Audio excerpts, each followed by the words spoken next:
Scots Kirk Presbyterian Church to our virtual worship service. I'm Herb Ubout, one of the elders here, and we pray that this service will be a blessing to you and bring glory to our Father. We'd like to make a few announcements to begin. There is a downloadable bulletin, the hymns and sermon outline on the website. We are offering help if you have any needs during this particular time, whether they be spiritual or physical needs, through our deacons and our elders. Please contact your elder if you have a specific need. Also consider mailing your tithes and offerings into the church, and the church address is on the website. And we also have the Adult Quarterly. The message for this week is Matthew 17 from the Transfiguration. And we'd like to start off with a call to worship. Call to worship is taken from Psalm 63, verses 1 through 4. Psalm of David when he was in the wilderness in Judah. O God, you are my God, earnestly I seek you. My soul thirsts for you. My flesh faints for you, as in a dry and weary land where there is no water. So I have looked upon you in the sanctuary, beholding your power and glory. Because your steadfast love is better than life, my lips will praise you. So I will bless you as long as I live. In your name I will lift up my hands. We'd like to begin with hymn number 72B from the ARP Psalter, set to the tune Duke Street, which is a familiar tune, and this is to go along with the sermon, which is from Psalm 72.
O sovereign God, we come before you today with humble hearts, recognizing that we have no power in us to control our circumstances, but that you are sovereign and that you control whatsoever comes to pass.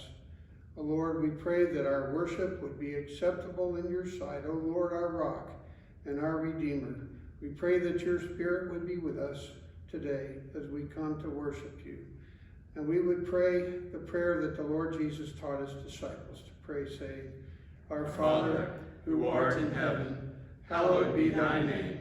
Thy kingdom come, thy will be done, on earth as it is in heaven. Give us this day our daily bread, and forgive us our debts, as we forgive our debtors. And lead us not into temptation, but deliver us from evil. For thine is the kingdom, and the power, and the glory forever. Amen. Our confession of faith this morning is the Apostles' Creed. You'll repeat with me the Apostles' Creed. I believe in God the Father Almighty, maker of heaven and earth. I believe in Jesus Christ, his only Son, our Lord, who was conceived by the Holy Spirit and born of the Virgin Mary. He suffered under Pontius Pilate, was crucified, died, and was buried. He descended into hell. The third day he rose again from the dead. He ascended into heaven and is seated at the right hand of God the Father Almighty. From there he will come to judge the living and the dead. I believe in the Holy Spirit, the Holy Catholic Church, the communion of saints, the forgiveness of sins, the resurrection of the body, and the life everlasting. Amen. Our scripture reading this morning is taken from Revelation chapter 5.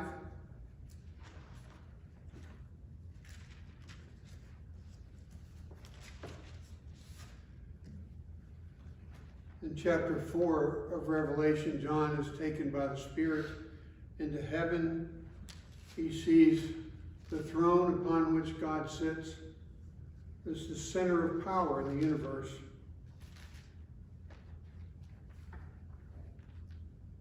God is sovereign ruling over all, no matter what the calamities may be on the earth. This passage emphasizes God's absolute power over the universe and of the Lamb's victory over death and the grave, entitled The Scroll and the Lamb. Then I saw in the right hand of him who was seated on the throne a scroll written within and on the back, sealed with 7 seals.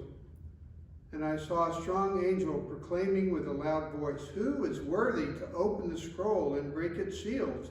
And no one in heaven or on earth or under the earth was able to open the scroll or to look into it. And I began to weep loudly because no one was found worthy to open the scroll or to look into it. And one of the elders said to me, "Weep no more. Behold, the Lion of the tribe of Judah, the Root of David, has conquered so that he can open the scroll and its 7 seals." And between the throne and the 4 living creatures and among the elders, I saw a lamb standing as though it had been slain, with 7 horns and with 7 eyes, which are the 7 spirits of God sent out into all the earth. And he went and took the scroll from the right hand of him who was seated on the throne. And when he had taken the scroll, the 4 living creatures, and the 24 elders fell down before the Lamb, each holding a harp and golden bowls full of incense, which are the prayers of the saints. And they sang a new song, saying, "Worthy are you to take the scroll and to open its seals. For you were slain, and by your blood you ransomed people for God from every tribe and language and people and nation. And you have made them a kingdom and priests to our God, and they shall reign on the earth." Then I looked, and I heard around the throne and the living creatures and the elders the voice of many angels, numbering myriads of myriads and thousands of thousands, saying with a loud voice, "Worthy is the Lamb who was slain to receive power and wealth and wisdom and might and honor and glory and blessing." And I heard every creature in heaven and on earth and under the earth and in the sea and all that is in them, saying, "To him who sits on the throne and to the Lamb be blessing and honor and glory and might forever and ever." And the 4 living creatures said, "Amen." And the elders fell down and worshiped.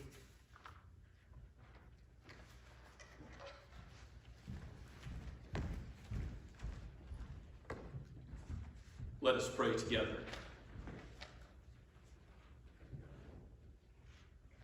O Lord, our Lord, how majestic is your name in all the earth. You alone are worthy of all praise. As the angels worship you in heaven, we join together now through the Lord Jesus Christ, through no righteousness of our own, but through his atoning blood, through his perfect life. As the one mediator between God and man, we bow before you, the great King of kings, the one who sits on the throne, the one who was and who is to come, eternal God. We are but dust, and yet you stoop down from heaven to regard your children, to hear our prayers, that we might cast our burdens upon you, for you care for us. So, Father, we thank you that you have sent the Spirit to indwell us, that we might cry out to you in prayer through the name of Christ, and that you will never leave us or forsake us, that indeed you are building your church, even as all authority in heaven and in earth is retained today as the Lord Jesus reigns in heaven. Father, we pray that your kingdom would be going forward, that the gates of hell would not thwart any of your will, that indeed your word would go forth powerfully today, that it would pierce our own hearts, that you would send revival in this nation, that you would call those that are your sheep. Oh Lord, bring back those who were wandering, who were wayward. We pray that you would sanctify your people in the truth. Your word is truth. You are our rock and our refuge and our high tower. There is no other place of safety to which we may flee. We look to you, God, knowing that our soul is everlasting, and you have designed us to rest in you. So let us, if we have fled anywhere else, be forced out of that comfort. Oh Lord, if there are any that are hearing this today that have not trusted in the Lord Jesus Christ, would you make them uncomfortable until such time as you draw them to yourself, to believe in the gospel, in the righteousness that comes by faith, faith in the work of another, even Jesus himself. Oh Father, we pray for our world. We think of those who have already been infected with this virus. We pray for lives to be spared, for the infection and its spread to be mitigated and contained. We ask for wisdom for leaders, for experts. There is much confusion, there's much fear.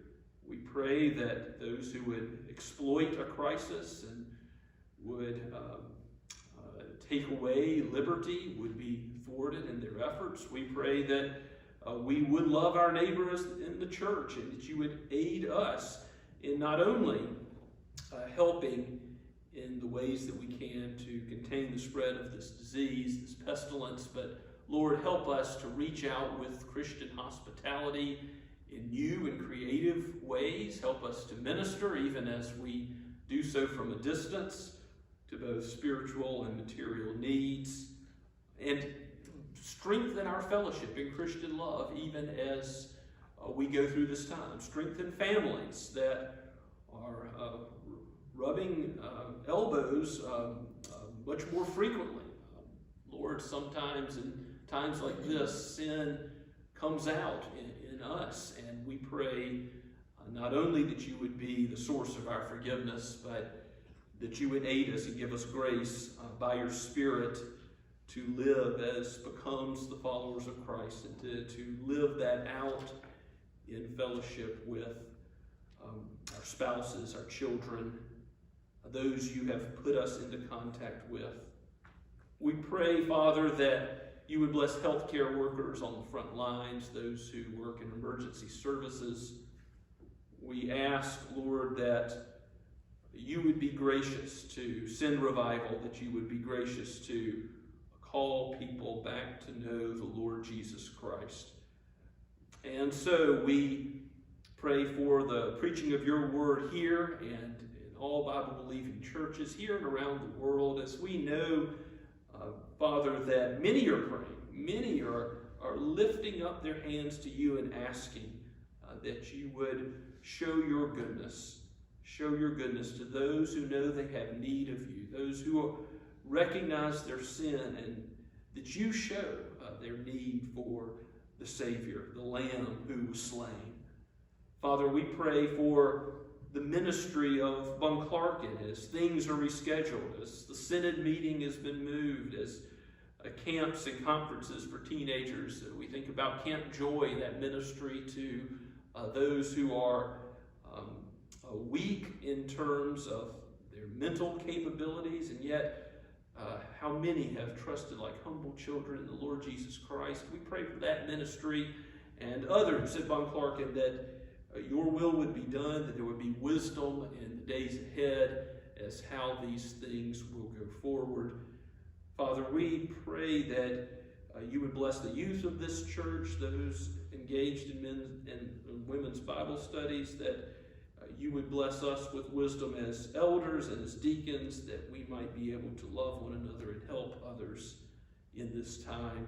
Bless those who are suffering now from sickness amongst us, bless those who have compromised immune systems, particularly. Guard their lives. Guard the life of Rich Troutman, even as you have heard our prayers, O Lord, and brought him from the hospital to rehab again. We thank you for that, God, and continue to look after him and bless him both spiritually and physically. Father, we ask that you would be with Scots Kirk, that you would be with this world, that you would, as the King of Kings and Lord of Lords, who reigns over all, would bless your people, that you would give rain that would come on both the just and the unjust, that you would bless not only your church, but also the world, that your name might be made great, your fame would be spread to the ends of the earth, for one day every knee will bow, every tongue confess that Jesus is Lord. And we look forward to that great day with much anticipation and hope and certainty and confidence, and pray all this in our Lord and Savior's name. Amen.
turn with me now in your copy of God's Word to Psalm 72.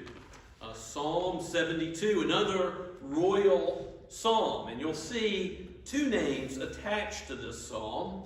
At the beginning, Solomon, and at the end, David, two great kings of Israel. And even though the psalm begins with of Solomon, that might well be translated for Solomon. In other words, penned by David, who we'll see is the author of the psalm at the end, as it concludes the second book of the Psalms. It is a psalm written by David in the end of his life, as Solomon is to take the throne and is to be coronated as king. So it's a prayer for Solomon, but of course it ultimately looks forward to the great King of Kings, the Lord Jesus Christ, and as such teaches us about his kingdom. It coalesces with praise. It prays for this rule of the king, and it coalesces with benediction upon him, even as he is the source of all of our blessings, as Christ and his kingdom are coming even now and will come most fully in the future. Let us hear God's word, Psalm 72, penned by David and breathed out by the Holy Spirit for each of us today.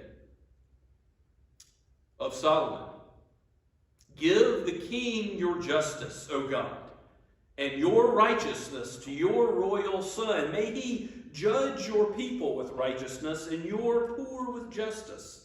Let the mountains bear prosperity for the people, and the hills in righteousness. May he defend the cause of the poor of the people, give deliverance to the children of the needy, and crush the oppressor.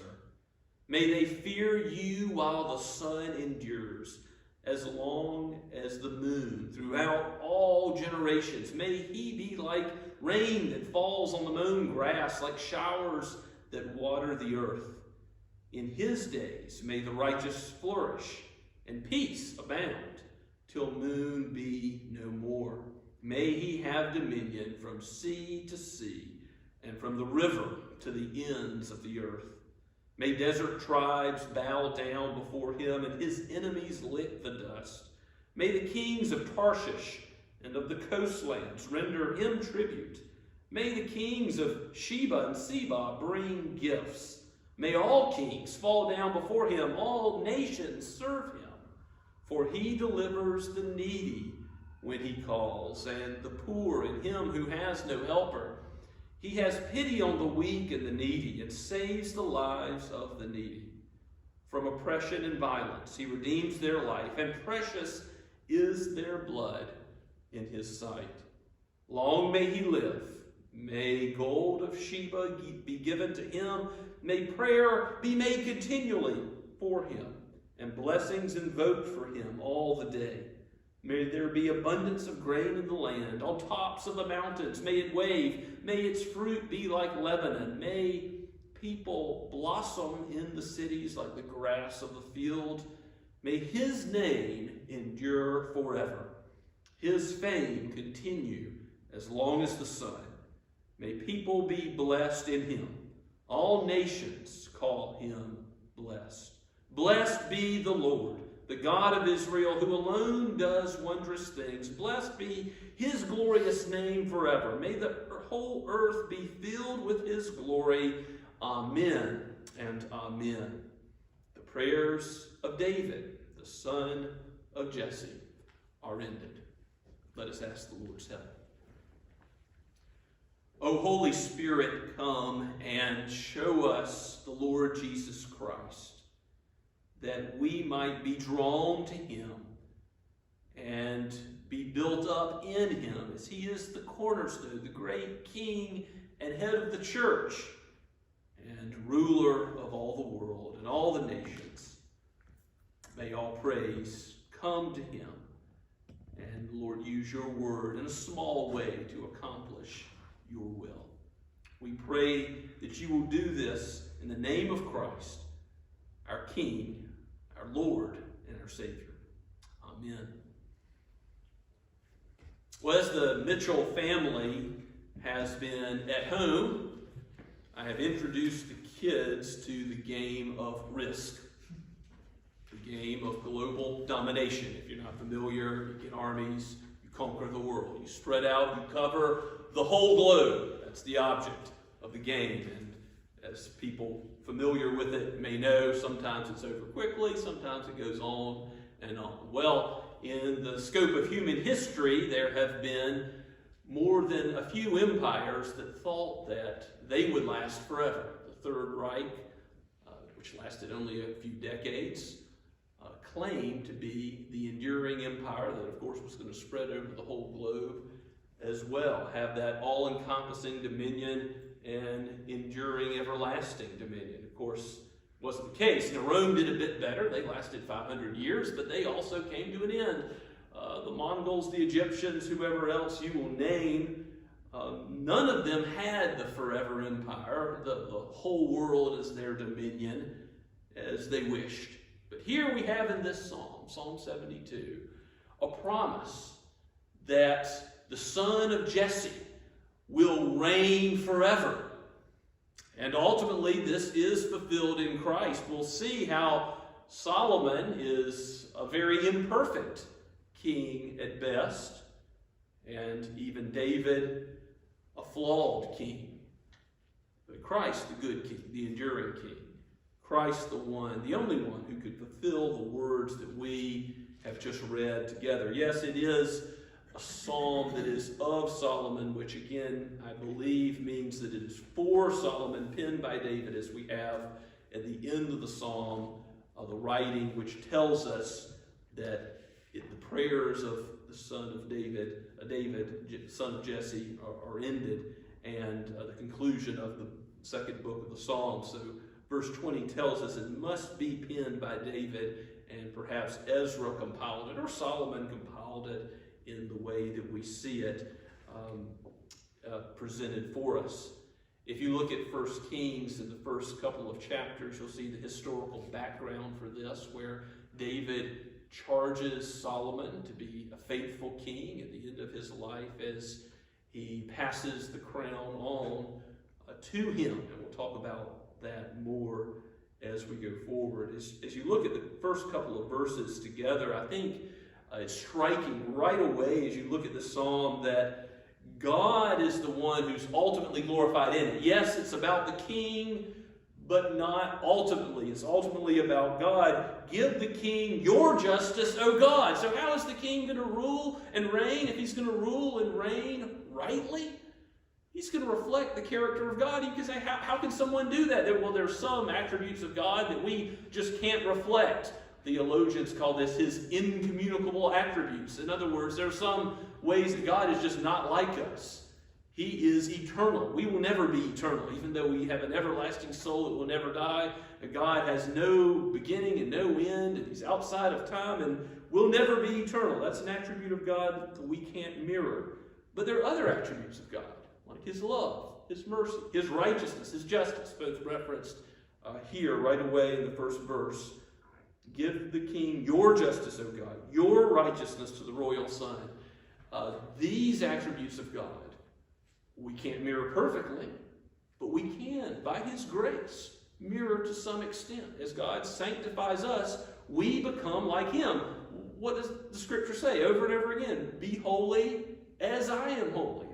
God enjoins us to replicate his character.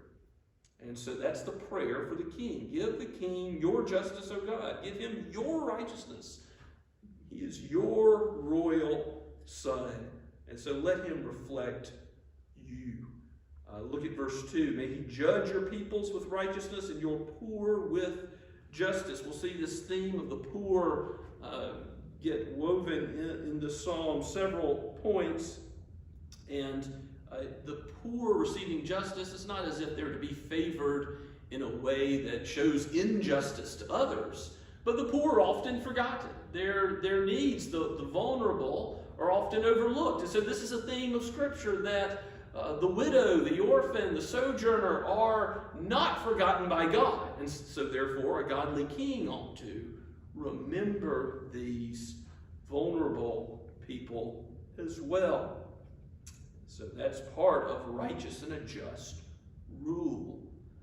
Let the mountains bear prosperity for the people, and the hills in righteousness. The prosperity that results from a righteous rule is in view. May he defend the cause of the poor of the people, give deliverance to the children of the needy, and crush the oppressor. So rewarding the good, punishing the evil, both of these are part of the rule of the righteous king. And you see something of the enduring kingdom in verse 5 that, of course, Solomon couldn't ultimately fulfill. May they fear you while the sun endures, as long as the moon, throughout all generations. Well, you see in 1 Kings 11 that Solomon, because of his unfaithfulness to the Lord, and multiplication of foreign wives, and how his heart strayed, God takes away the kingdom from him. But he says that he's not going to punish the line of David forever. Indeed, there will be one from the line of David who will rule forever. Even though the kingdom's divided, taken away from Solomon, he will reign on the throne forever, for all generations. Only Christ can do that. And yes, he will be like the rain that falls on the mown grass, like showers that water the earth, that refreshing dew that comes in a dry and parched land. What's necessary to sustain life? Rain that falls down. This beautiful picture is the life-sustaining rule of Christ for his people, and the rule of the godly king. The economy will prosper. The vulnerable will be looked after when there's righteousness and justice in the land, when these things aren't forgotten. There will be peace that abounds, it says in verse 6. The righteous will flourish. All of this is the result of a righteous and just king. And so the dominion that has already been referenced, that will go on for as long as the sun endures, this forever kingdom, is again present in verse 8. May he have dominion from sea to sea. Now it's talking about not just length of time, but expansion on the globe. He's going to cover the whole board, from sea to sea, from the river, that is the great river Euphrates, to the ends of the earth. Okay, there's no place where his reign is not known. It's envisioning a total kingdom under the reign of Christ. May desert tribes bow down before him. His enemies lick the dust. Every knee will bow, every tongue confess. We read in Philippians 2 that Jesus is Lord. None of his enemies will escape. No evil deed done by those enemies of Christ will go unpunished. Christ came to destroy the works of the devil, 1 John tells us. And indeed, his kingdom, as it comes, it destroys the kingdom of Satan. And Christ will one day, in the consummation, the new heavens and new earth, his reign will be completed. There will be nothing at all opposed to him any longer. He reigns now, and his reign will be most perfectly known after the final judgment. And indeed, all his enemies will lick the dust. And kings of Tarshish and the coastlands rendered in tribute will wear these places, very distant, remote places. So it's saying that every remote land, every faraway place will render tribute, acknowledge the authority of Jesus, of the godly king. May the kings of Sheba and Seba bring gifts. Well, we know the queen of Sheba came to Solomon and said, "Your glory, I've only known the half of it." And I wonder what it will be like when we behold the glory of King Jesus. Will we say that we've known the half of it? I doubt we reach such a high percentage in our knowledge now. We see through a glass darkly. We have some knowledge of the glory of Christ because of his grace, because of his revelation, but we don't yet know the half of it. There is so much more to learn, that we will be learning his glory for all of eternity. We will be studying him, his character, and glorifying him for who he is, saying, "Blessed be the Lord, the God of Israel, who alone does wondrous things. Blessed be his glorious name forever. The whole earth is filled with his glory. Amen and amen." As this psalm coalesces, I think this will be amongst our many ways that we praise the Lord forever. He is not only the one who will render all his enemies to fall down before him. If you look at verse 11, the kings will fall down before him. So not just peoples, but kings. And all nations will serve him. And of course, part of this service to Christ is that the enemies will be forced to bow. Every tongue confess that doesn't want to confess, those enemies of Christ. But also the promise to Abraham in Genesis 22 that all nations will be blessed through him. That promise of the Abrahamic covenant will be fulfilled through Christ. Many of the nations, every tribe and tongue will come to know Christ. He'll convert them out of the kingdom of darkness and into the kingdom of the beloved Son, into his marvelous light.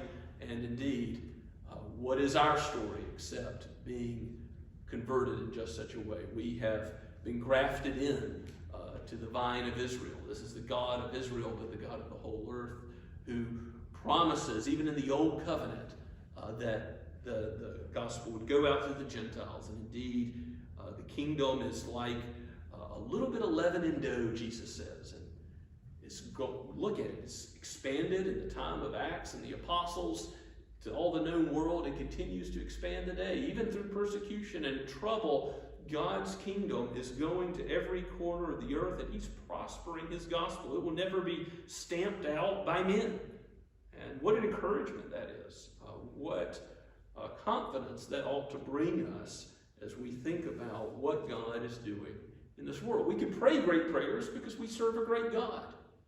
We can know that our labor is not in vain, that our prayer for missionaries, or even going to be missionaries ourselves, is something that God will bless because he's promised to bless his word. We pray for church planners. We pray for the ministry of the word in our own congregation, whatever setting, in public worship. And as we study it as families, as individuals, and small groups, we pray for these things because we know God has promised to use his word as the means by which he converts, he builds up his church, and ultimately he will bring us to worship him forever according to this holy law that he's given.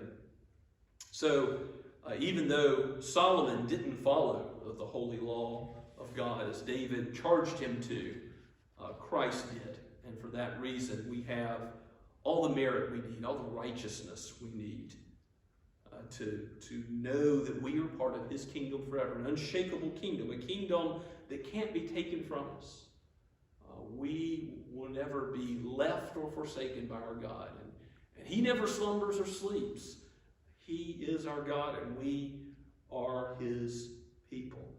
The blood of the innocent never leaves his sight. Yes, we think of the innocent slaughtered in the womb. We think of others who are subject to injustice in this world, and we can know that God regards them. And we can know that the king, if he's a godly king, doesn't just pay lip service to these things. He acts to correct oppression and injustice.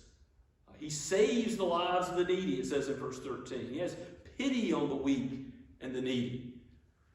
And we know that spiritually this applies to us as well, because if he delivers the needy when they call, and the poor and him who has no helper, verse 12, how true it is what Jesus preached in the Sermon on the Mount and the Beatitudes, that blessed are those who are poor in spirit, who recognize their poverty. They will be made rich, will they not? Those who are hungry for the kingdom will be filled. Those who mourn their sin, will have comfort given by Christ. God is the one who delivers the needy. He cares for them materially, and most of all, he delivers the needy who know that they need a doctor, know they are not healthy but unwell, indeed dead in sin, with No other hope of salvation. God alone does wondrous things. God alone is the deliverer to be praised. Salvation is of the Lord, as Jonah confessed from the belly of the well. And so we can say of the King, King Jesus in verse 15, long may he live, and indeed he will. He reigns at God's right hand even now, and he will reign forever. How glorious that truth is. Gold of Sheba is brought to him. Whatever crowns we have, we lay them at his feet, because it was all through his work and the provision of the Holy Spirit by grace. Whatever labor we do, whatever good works we do, it's all to be given to the praise of this great King. And yes, we may pray for our civil magistrates in the way that verse 15 says, may prayer be made for this King continually, and blessings be invoked for him all the day. We ought to pray for the men who rule, and we ought to pray for their character, because prosperity, the regard for the needy, these things that come as a result of righteousness and justice being given from God to the heart of the king. It's God who steers the heart. We can pray these things for earthly magistrates, and we should.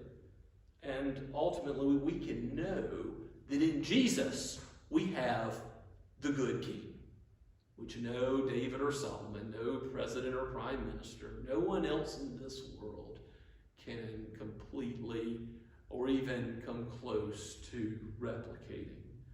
Indeed, all have fallen far short. And so here we have the good king who is forever blessed. Blessings invoked for him all the day. What do the angels do in heaven? They bless his name constantly. We heard from Revelation chapter 5. He was, and he is to come. And in all of his eternal existence, he is forever blessed. And indeed, this blessing is ours by faith, because we know him and we are his. We receive the blessings that the Son of God deserves. He lived the perfect life and is credited to us. He has died for sin, though he knew no sin.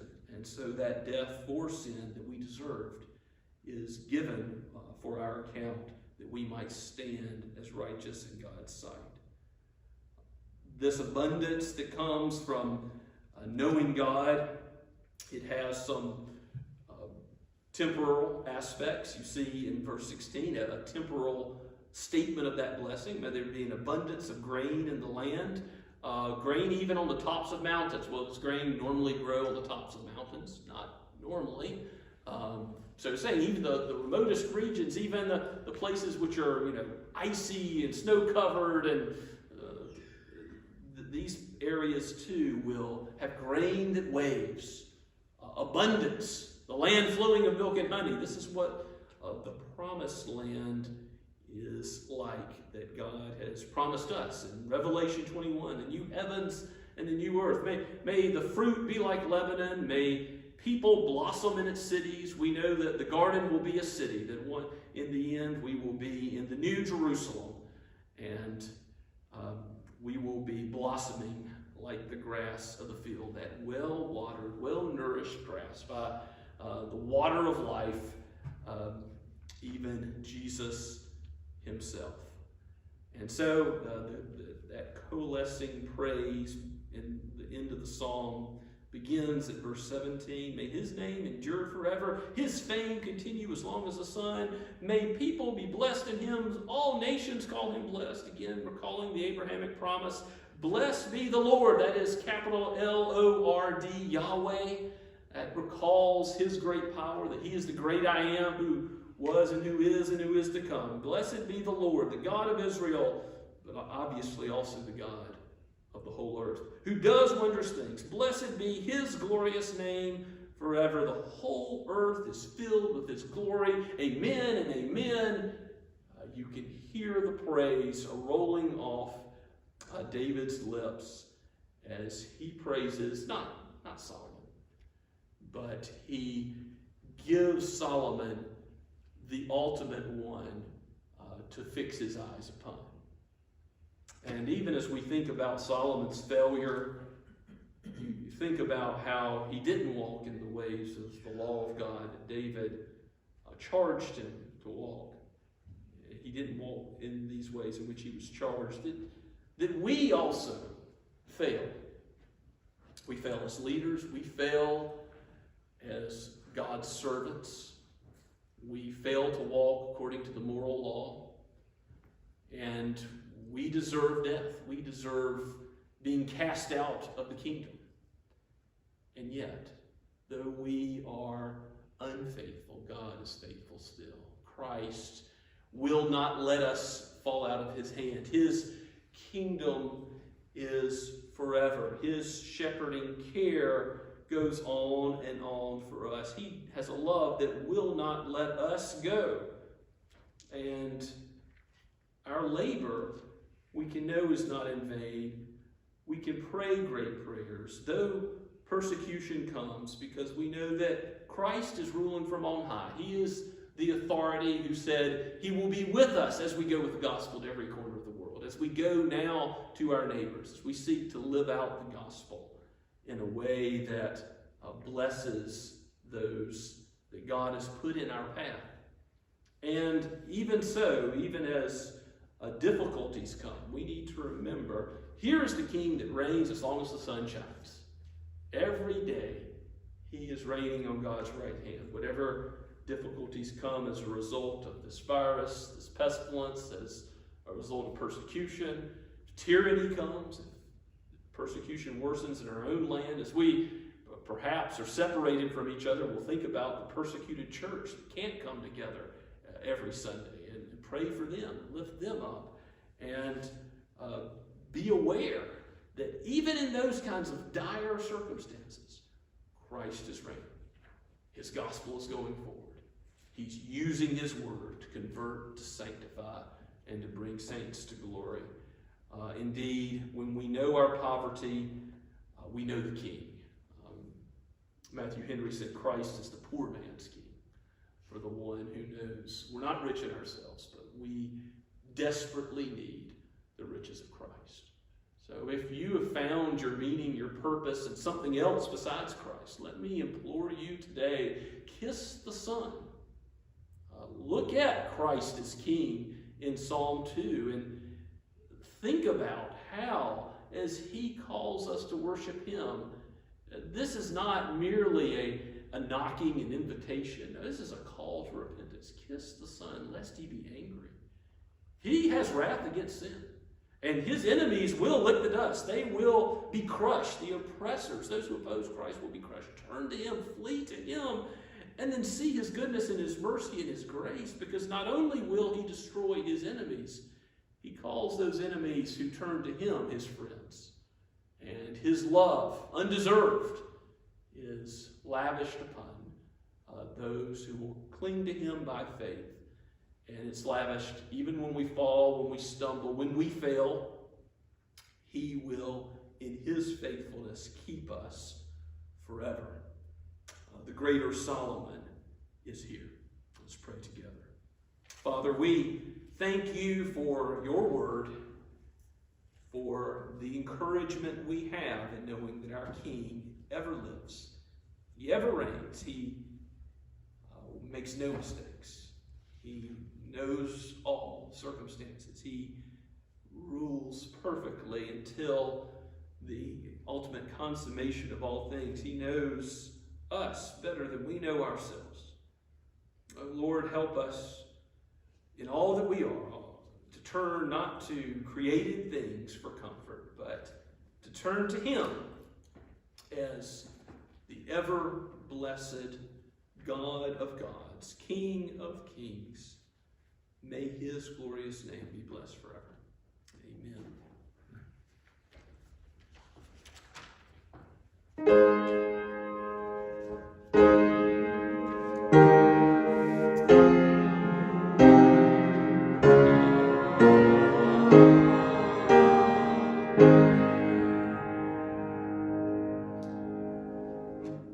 Now may the Lord bless you and keep you. May the Lord cause his face to shine upon you and be gracious to you. May he lift up his countenance upon you and give you his peace now and forever.